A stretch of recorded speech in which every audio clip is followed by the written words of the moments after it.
Happy New Year, cult members, and welcome to the Pop Culture Cult. I'm Sean. I'm Janice. And this is going to be our top 10 and some movies of the 2019 year. Yep.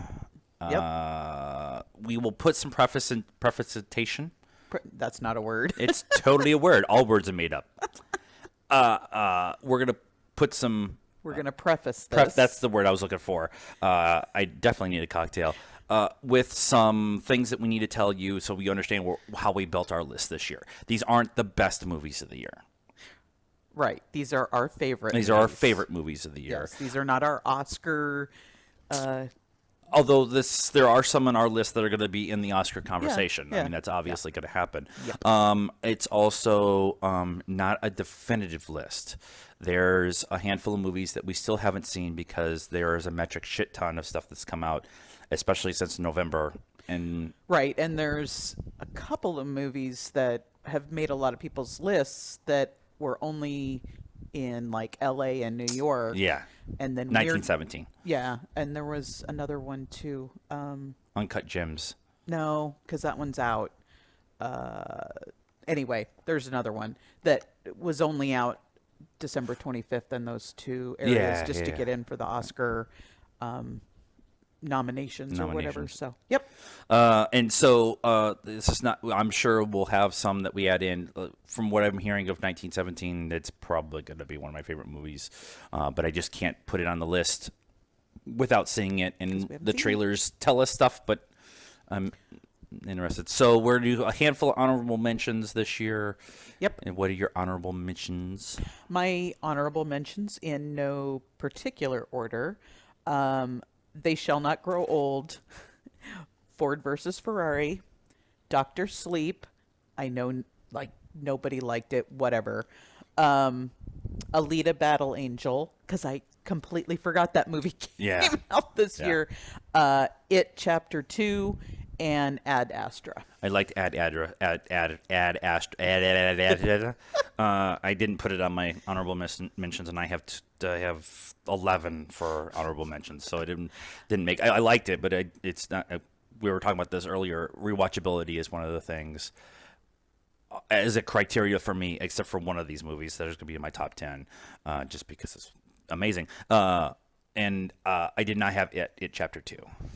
Yeah, so, I mean, I did because It Chapter 2 and Dr. Sleep, as a Stephen King book fan, I'm just happy that they're adapting closer to his books. And that both those movies made me happy. I get that. I'm just going to read down my 11 just because it's I have from 21 to 11. 6 Underground, El Camino, The King, Alita, Dolomite Is My Name, Captain Marvel, Far From Home, Fighting With My Family, Ready or Not, Jumanji, and They Shall Never Grow Old. If you've not seen They Shall Never Grow Old, you have to watch it. You have to watch it. It's amazing what Peter Jackson did with. Yeah, with it's that. a documentary. It's sort of. It's found footage from World War I. Yeah.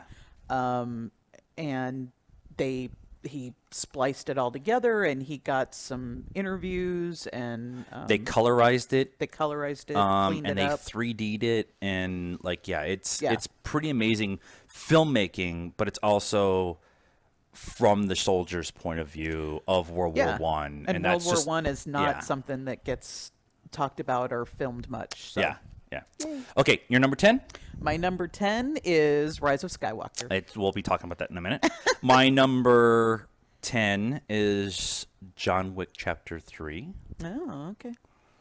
I liked it, but not my top 10. That's fine.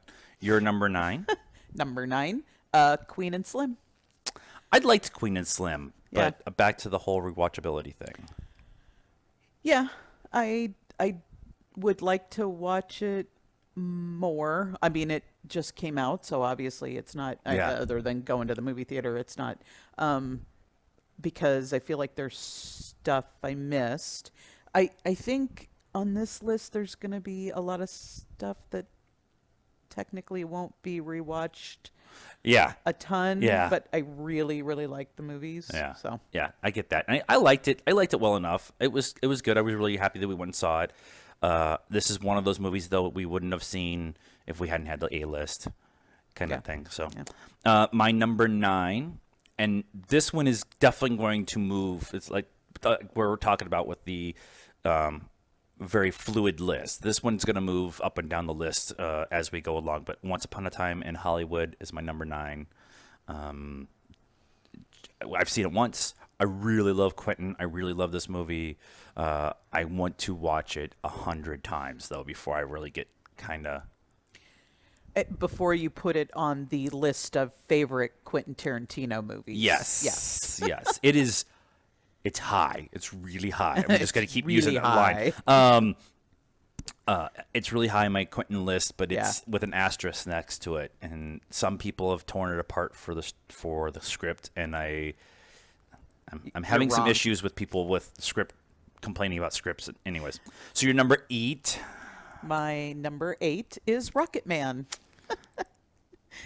which was spoilers for the video we just did, which was on his top 20 for the decade. Yeah. Yep. Which is going to be funny because we'll get to it when I get to Rocket Man. You want to say anything about Rocket Man before I get? Taron Egerton is amazing. He's not going to get Oscars buzz, but he should. He totally should. They threw him in there, but it was kind of a half-ass, last-minute. Hey, After he got the SAG nomination. yeah, And they was it really after started the the show, yeah? yeah. And he should have. He does an amazing interpretation of Elton, and when Elton is on set and completely approves of what he did, and he can sing. They actually And Elton, dance. Elton and Taron actually went and did concerts together and stuff. Yeah, It's amazing. Spoilers. It's further down my list. My number up your list. Up my list. It's high. It's really high. It's really high. 8 for me is Jojo Rabbit. Wow. Okay. Tika could do no wrong. Watch the frickin' Mandalorian. Can I put Mandalorian in my top 10 movies of the year? No. Or Not a Watchmen. movie. It just what. I know it's further on your list. Yeah. There's a scene I want to talk about. It's a spoilery kind of scene, and we'll talk about when we get to your list. So number 7. My number 7 is Knives Out. My number 7 is Knives Out. We didn't compare notes No, at all. not at all. Go ahead. It's just a fun movie. A proper modern whodunit. Yeah. And it was everybody's performances. Daniel Craig with a southern accent as Chris Evans in the best sweater ever. it was, it's kind of Agatha Christie-y. Yeah. It was just a fun movie. Well, in our review of it, I talked about how I love the single location of it. Everything happens pretty much inside the house For the most part, For the most part, and I just love that kind of. It adds tension, undue tension to it. And stuff. Truth or Dare was really high on a lot of people's Ready or Not. Or Ready or Not, sorry, was really high on a lot of people's lists this year, and we saw it, and I liked it as well. But I would pick Knives Out over Ready or Not. Ready or Not's 13 on my list, so it's not like it's that far down. Yeah. But both movies for the similar reasons, just a much better story, I think, with the Knives Out stuff. Yeah, and the people, again, Daniel Craig, Chris Evans really kind of bumped that one up for me as far as their performances. Absolutely. Your number 6. Number 6, Motherless Brooklyn. I forgot that we watched this movie. Can I put it as 6A or 6B? Shame on you. I totally forgot. An amazing movie. It's so good. I want to watch it. Honestly, every movie on my list, I'm excited to watch again at least once. At least once. Yes, that is very fair. And you'll understand when we get to it. Yeah. Well, and Queen and Slim is probably another one that I want to watch a couple times, but Yeah. it's not maybe not buy, but Yeah. want to watch. Anyway, Edward Norton's yeah, passion project. yeah, and he is amazing. He plays a special needs person, but doesn't make you. He just does it well. I don't even know how to like you. You don't you appreciate him as a character and as a person, Yeah. and he just and you just him having a disability is not a thing. Yeah, I mean, there's some empathy just because of the struggle of he has Tourette's and OCD, and and he's playing this seriously, right? And Tourette's is kind of one of those things where sometimes it can be a little hard to Yeah. be serious, like you just Yeah. kind of want to laugh. But he plays it seriously. You're empathetic for the struggle of him trying to verbalize or whatever, but you don't ever Right. feel sorry for him. He's a smart guy. Yeah, yeah, absolutely. Yeah. Yeah, I get that. And in the 20s noir of it Yeah, all and yeah, stuff like that. yeah. I didn't know we were spent so much time on Mother's Brooklyn, but I forgot it was on my list. Uh, that was six. Yes. Six. My number 6 is Joker. Wow. 6. All right. We'll talk about more when it's on your list, but yeah, I just Joaquin Phoenix. That's all I'm going to say for now. Yeah, yeah. Just amazing. Yeah, Your number it's amazing. 5. My number 5 is Peanut Butter Falcon. It's spoilers. It's higher on my list. But what do you want to say about it? It's cool. Again, it's a special needs character that you don't feel sorry for. You are empathetic to their situation. Yes. Yeah. The actor, I don't have his name, that plays the Peanut Butter Falcon is amazing. I hope he gets more roles. He has Down syndrome, and it was just good. Again, you're not like, oh, this is tough to watch. It was a fun watch. It's probably the most heartwarming movie of the year. Yeah. Most heartwarming Yep. movie of the year. My number 5, right? That's what we're at. 5. Yep, 5. Is Ford versus Ferrari. Shocking. Shocking.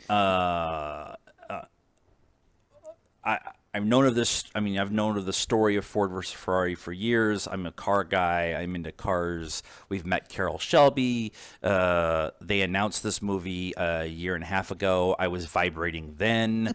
They nailed it. Christian Bale is amazing. Matt Damon's amazing. John Bernthal is probably miscast, but okay, whatever. But he's really good. Worst bad guy of the year outside of Thanos. It's shot amazingly. Not John Bernthal. No. No. John Bernthal is actually, when he's a bad guy, he's awesome. But the guy who plays the the right hand man to Henry Ford. Oh, I thought you were going to say Ford. Okay. No, Ford's kind of just. I mean, he's just a business guy. No, the guy who does all the stuff to Carol. Oh, and yeah. everybody. Second worst bad guy since Thanos. Because Thanos is our Lord and Savior. But what they did in the movie and how it's shot and just the story, and they got it pretty close to being right, back to telling stories the right way and not having they Hollywooded it a little bit, but not too much. So, Yeah. Yep. Your number 4. My number 4 is Jojo Rabbit. So yours was 7? No, 8? Jojo Rabbit was 8. 8. Okay. So I rated it higher. Again, Tika is amazing as Hitler. Who knew that a Hitler movie could be heartwarming and funny? I just thought it was, we talked about it when we did our review, how you're laughing 1 minute and less than 30 seconds later something horrible has happened. That's the and scene you have to talk about. Is that scene? and Yeah. everybody, you feel bad for just laughing, but the scene right before it was funny, Yeah. and it's just like hard stop, change of emotion. Amazing storytelling with extremely hard subject matter. Yeah, yeah, And it's not necessarily about the movie isn't about Hitler. Hitler is in it. It's more about, at least from from my point of view. Now, I'm not Jewish, and I didn't have direct family in World War II and stuff like that. But for me, as a viewer, the story is about a young person learning kind of what's right and wrong in the world. Yeah. And how just because they're a grown up or a person of authority doesn't necessarily make them right or good or all good Right. or all bad. Shades of kind of his mom, shades Yeah. of kind of black and or gray, I guess. Gray, yeah. And this is going to be a line that's going to be really hard for a lot of people to understand. One of Sam Rockwell's best performances. He's amazing. He is so good. And I'm not kidding. Like, Sam Rockwell's list of amazing accomplishments as an actor is like super long. Yeah. But what he does in this is just the last scene and feather boas and eyeliners. We're talking about a Hitler movie, and we're talking about feather boas and eyeliner. Just let it go. Just let it go. Springtime for Hitler. So that was your number 4. Yep. My number 4 was Rocket Man. Okay. I've talked about this a bunch. Just hit me right. Just I'm more of a Queen fan than an Elton John fan. Loved Bohemian Rhapsody. I've seen it a bunch of times. Rocket Man just hit me right. And just what Taron was able to do, and the embodiment of Elton, not necessarily impersonating Elton, but impression of him. Yeah. And he actually sang all the songs, unlike Robbie Malek, who lip synced along the songs. Yeah. I mean, he sang them, but he didn't sing them for the movie and stuff. And I like the ridiculous of itness of it. Like it's a biopic, but it's theatrical, it's Right. musical. But that was Elton John's persona, yeah. so Yeah. it makes complete sense. You couldn't tell a serious story about a guy in a chicken costume. Yeah. A It was sequined chicken costume. it's so much fun, and if they did a big gay sing along, I would totally go and hang out. Like, yeah, that'd be fun. Number 3. My number 3 is Joker. So yeah, it was higher on my list. I know that it's we've talked about renting it. It's not going to be probably a buy for us just because. Yeah. Oh, at least currently. Now we may watch it again and go, "Oh my God, It's we need to own this." Greatly going to depend on what the Blu-ray extras are. Okay. To be honest, if it's Todd Phillips comes out and has a 3-hour director commentary, and they talk about all the stuff and the storytelling process and the filming process, and he's been very open about sharing stuff from behind the scenes on Instagram, like photos and stuff like that. So if that's how he's doing it on Instagram, and they do it on the Blu-ray, on then the I extras. definitely want to. Yeah. I just there was stuff that I know that we missed, more of the Joker lore. Actually, one of our kids pointed out to us how he actually does the 3 Jokers. He does Jack Nicholson's Joker, and Heath Ledger's Joker, Heath Ledger's and Joker. Mark Hamill's. Yeah, the laugh, and Yeah. then the smile, and then there was something else. I don't remember what it was. Yeah. But I The totally dance. Oh, the dance. The Yeah, dance, yeah. yeah. For that, the Jack Nicholson. So totally missed that. So I know that there's a lot of stuff. that I'm we really missed. interested to see what cinema wins and movie Movies with film joy monkeys. Yeah. movies with Yeah. monkeys. I'm interested in having them get a hold of it. We've been promoting the shit out of them, by the way, the last couple of videos. So go like them. I'll put their links in the description. I don't care. My number 3 is Peanut Butter Falcon. the most heartwarming movie of the year. This period, like Yeah. you feel good after.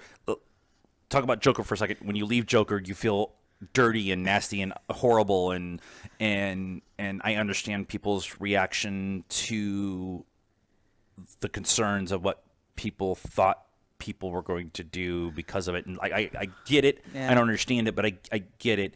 And it sounds kind of counterintuitive, but then you take Peanut Butter Falcon and you leave, and you're just like, "That was amazing. I'm a happy person." Yeah, Like you two sides of a special needs spectrum. Yes, and that seemed to be a theme with a lot of the movies, at least from our point of view this year, which is good. Which is showing people with special needs are just people too. They just need an extra hand here or there, or somebody to talk to them or listen to them or whatever. Yeah. And this Shia LaBeouf is amazing in this movie. Everybody says he's really good playing his father in Honey Boy, but this is my favorite role. We haven't seen Honey Boy yet, but this is my favorite one of his.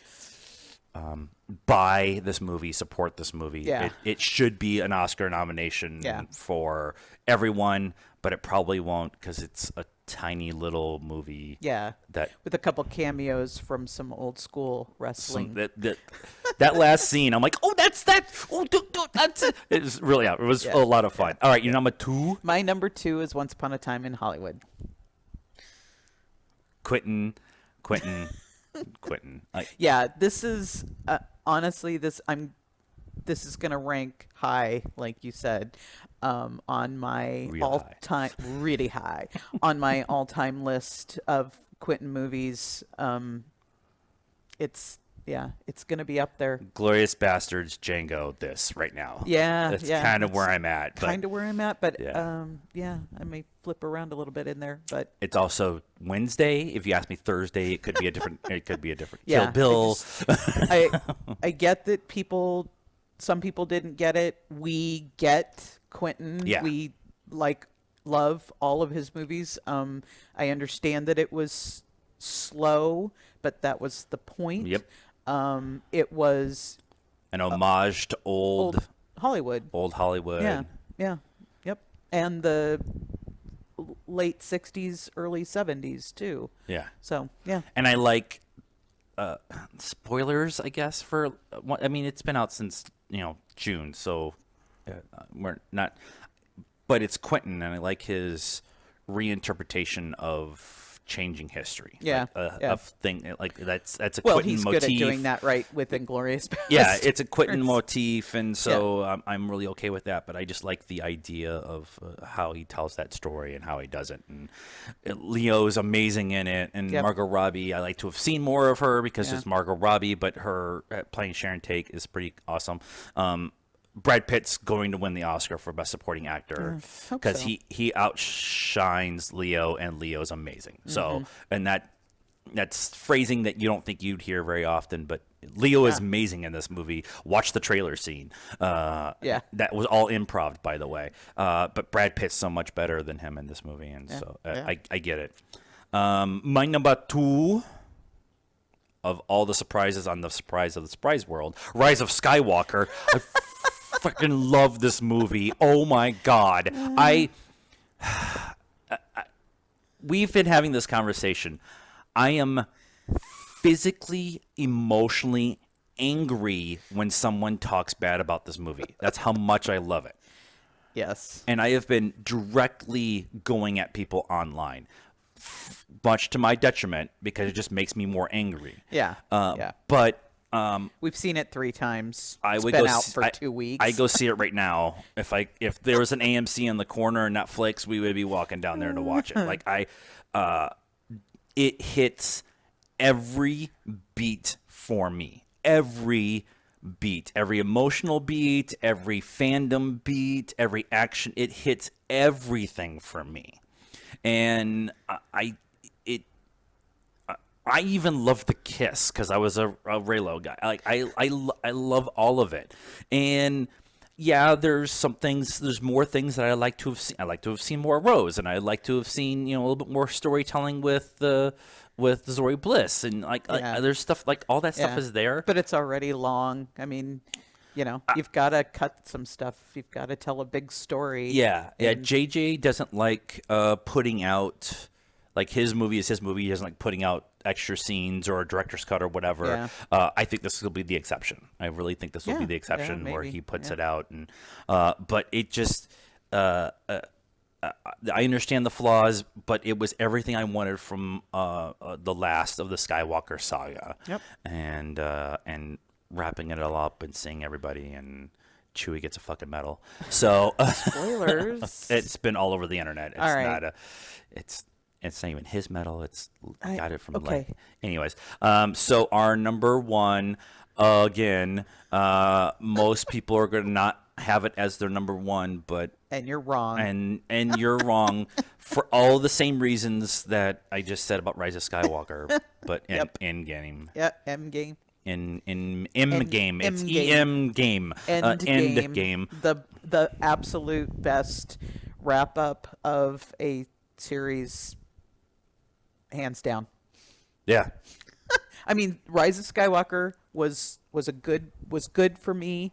Yeah. It was good for you. Wasn't good for everybody. But I don't remember the last time being in a movie theater multiple times, because we saw Endgame 3 times in the movie saw theater. it 5 because I took Aaron. No, I saw it 4. 4. Yeah, I went and took Aaron. we saw, and people openly sobbing Yeah. at the movie. Like, I mean, I've been to movies where people have cried, but openly sobbing. Yeah. It's a superhero movie. Right. People were it garnered that kind of emotional reaction from people. Everything that happens in this movie, if you want to complain about time travel, you're watching the wrong show, because one of our favorite shows is Doctor Who. And time travel it complicates things a lot. But the way they explain it in this movie, and how I won't say dumb it down, but make it understandable. Yeah. And their physics of it all, like, it makes sense. Back to the Future is wrong. Right. Hot Tub Time Machine. Hot Tub Time Machine. Hot Tub Time Machine. We bought it the first day it was out on Blu-ray. We've seen it a bunch of times at home. We've done deep dives on it. Like, it's everything for us as film fans, not film critics. That's one of the things that we always try to kind of differentiate around here at the Pop Culture Cult is we're film fans and not critics. We could be critical of movies and stuff like that, but it's more fun to go to movies it's more fun to like movies than it is anything else. Yeah. And when you're critics just don't like any movies. That's not fun. Yeah. And then it's just your job. And it's their job, and their job to be critical. And if you want to pay us, we might be a little more critical. But that's not my personality per se. But this particular movie makes, back to what we're talking about with Joker and Peanut Butter Falcon, makes me feel emotionally like alive when it comes down to it, and because there's all the emotions in it, and the way they resolve everything, and then sets more stuff up for Phase 4 and Phase 5 and moving forward and stuff like that. Yep. So going through these lists, I want to watch all of these movies now. And we have Doctor Who in a couple hours, so here we go. So that is our list of our 2019 top 10 movies. What was on your list, Cult members? Let us know in the description down below, or in the comments down below. And it's okay if your list is different than ours and your criteria is different, but that was our criteria for this year. And I'm sure, like we said, it'll change around a bunch. I know a couple of mine have moved around from the last couple of years. So, so let us know in the comments what your list was this year. I'm going to belch up everything. Subscribe to the channel. Hit the bell for notifications. Also follow us on all the social media stuff. All the links to all the Facebook, Instagram, Twitter are in the description down below. And share with your friends. We're on the push for 1,000. So new year. 1,000 in 2020. Hey, I'm down for that. So until the next time, cult members, if we don't see you, good afternoon, good evening, and good night now.